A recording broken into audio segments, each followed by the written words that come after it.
I have several statements. I have today been informed by Chairman Khrushchev that all of the IL-28 bombers now in Cuba will be withdrawn in 30 days. He also agrees that these planes can be observed and counted as they leave. Inasmuch as this goes a long way towards reducing the danger which faced this hemisphere 4 weeks ago, I have this afternoon instructed the Secretary of Defense to lift our naval quarantine. In view of this action, I want to take this opportunity to bring the American people up to date on the Cuban crisis and to review the progress made thus far in fulfilling the understandings between Soviet Chairman Khrushchev and myself as set forth in our letters of October 27th and 28th. Chairman Khrushchev, it will be recalled, agreed to remove from Cuba all weapons systems capable of offensive use, to halt the further introduction of such weapons into Cuba, and to permit appropriate United Nations observation and supervision to ensure the carrying out and continuation of these commitments. We on our part agreed that once these adequate arrangements for verification had been established, we would remove our naval quarantine and give assurances against an invasion of Cuba. The evidence to date indicates that all known offensive missile sites in Cuba have been dismantled. The missiles and their associated equipment have been loaded on Soviet ships, and our inspection at sea of these departing ships has confirmed that the number of missiles reported by the Soviet Union as having been brought into Cuba, which closely corresponded to our own information, has now been removed.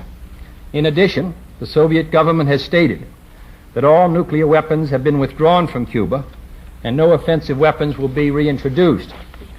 Nevertheless, important parts of the understanding of October 27th and 28th remain to be carried out. The Cuban government has not yet permitted the United Nations to verify whether all offensive weapons have been removed, and no lasting safeguards have yet been established against the future introduction of offensive weapons back into Cuba. Consequently, if the Western Hemisphere is to continue to be protected against offensive weapons, this government has no choice but to pursue its own means of checking on military activities in Cuba.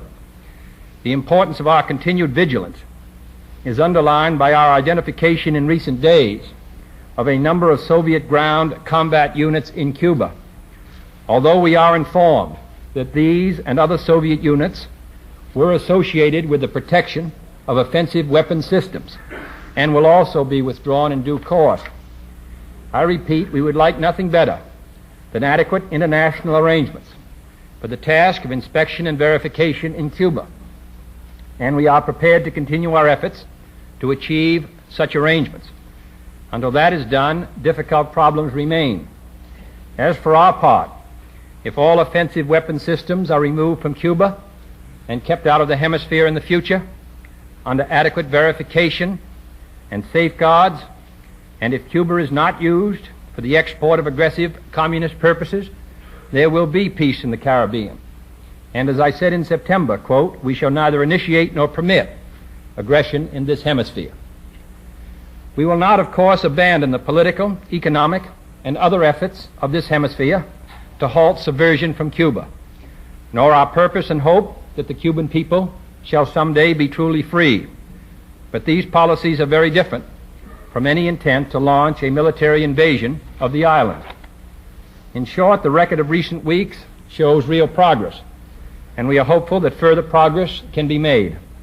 The completion of the commitment on both sides and the achievement of a peaceful solution to the Cuban crisis might well open the door to the solution of other outstanding problems. May I add this final thought? In this week of Thanksgiving, there is much for which we can be grateful. As we look back to where we stood only 4 weeks ago, the unity of this hemisphere, the support of our allies, and the calm determination of the American people, these qualities may be tested many more times in this decade, but we have increased reason to be confident that those qualities will continue to serve the cause of freedom with distinction in the years to come. Mr. President, with respect to your no invasion pledge, There has been considerable discussion and speculation in the press as to the exact scope of this pledge. I believe that Chairman Khrushchev, in his letter of the 28th, made the assumption or the implication or the statement that no attack would be made on Castro, not only by the United States, but any other country in the Western Hemisphere. It appeared to be an implication that possibly you would be willing to guarantee Castro against any and all enemies anywhere. Now, I realize that in your letter there was nothing of that sort, and you've touched on this today, but I'm wondering if you could be a bit more specific on the scope of your no-invasion pledge. I think that today's statement describes very clearly what the policy is of the government in regard to no invasion. I think if you reread the statement, you will see that the position of the government on that matter. President, in speaking of adequate verification, does this mean that we insist upon on-site inspection? Would we be satisfied with anything less than actual on-the-spot inspection in Cuba? Well, we have thought that to provide adequate inspection should be on-site. As you know, Mr. Castro has not agreed to that, so we have had to use our own resources to implement the decision of the Organization of American States that the hemisphere should continue to keep itself informed about the development of weapon systems in Cuba. Mr. President, apparently you've established quite a free-flowing channel of communications with Chairman Khrushchev. I wonder if you could comment any on this, perhaps telling us how many messages you've exchanged, some of the tenor of those, and if this will be a pattern for the future. Now, we've exchanged several messages in an attempt to try to work out the details of the withdrawal of the IL-28s and also a system of verification in an attempt to fill in detail the assurances given in the letters of late October. So that's what the correspondence has been about. I think that's been very clearly stated, and as I say today, a message was received several hours ago indicating that the IL-28s would be taken out. The main burden of the negotiation, however, has been borne by Mr. McCloy and Governor Stevenson in their conversations. But I have continued to indicate how we defined offensive weapons, which has been the subject of this correspondence and really the subject of the negotiations between Mr. McCloy and Mr. Stevenson on the one hand, the Russians on the other. In addition, the question of adequate verification has been a subject of the correspondence and the subject of the negotiation. Mr. President, in the various exchanges of the past 3 weeks, either between yourself and Chairman Khrushchev or at the United Nations, have any issues been touched on besides that of Cuba? And could you say how the events of these past 3 weeks might affect such an issue as Berlin or disarmament or nuclear testing? No, I instructed the negotiators to confine themselves to the matter of Cuba completely, and therefore no other matters were discussed. Disarmament, any matters affecting Western Europe, the relations between the Warsaw Pact countries and NATO, all the rest. None of these matters was to be in any way referred to or negotiated about until we had made progress and come to some sort of a solution on Cuba. So that has been all we have done diplomatically with the Soviet Union in the last month. Now, if we're successful on Cuba, as I said, we'd be hopeful that some of the other areas of tension could be relaxed. Obviously, when you make progress in any area, then you have hopes that you can continue it. But up till now, we have confined ourselves to Cuba, and we'll continue to do so until we feel the situation has reached a satisfactory state. Mr. President, your administration, like others, is being criticized for its handling of information. The point is being made that reporters are being hampered in carrying out their role as the link between government and the American people, that we're not keeping the American people well informed as a result of government policies. Leroy Collins, former governor of Florida, now head of the National Association of Broadcasters, has accused both the Defense Department and the State Department of news suppression in the Cuban crisis. Would you care to comment on your general feeling about that, Mr. President? It is true that when we learned the matter on Tuesday morning, until we made the announcement on the quarantine on Monday afternoon that this matter was kept in the highest levels of government. We didn't make any public statement about it. And I returned to Washington that Saturday morning because I had a campaign trip that was going to take me till Sunday evening, and I had to come back, and we did not want to indicate to the Soviet Union or to Cuba or anyone else who might be our adversaries the extent of our information until we had determined what our policy would be and until we had consulted with our allies, the members of OAS and NATO. So for those very good reasons, I believe, this matter was kept by the government until Monday night. There is at least one newspaper learned about some of the details on Sunday evening and did not print it for reasons of public interest. I have no apologies for that. I don't think that there's any doubt that it would have been a great mistake and possibly a disaster if this news had dribbled out when we were unsure of the extent of the Soviet buildup in Cuba, and when we were unsure of our response, and when we had not consulted with any of our allies who might themselves have been involved in great difficulties as a result of our action.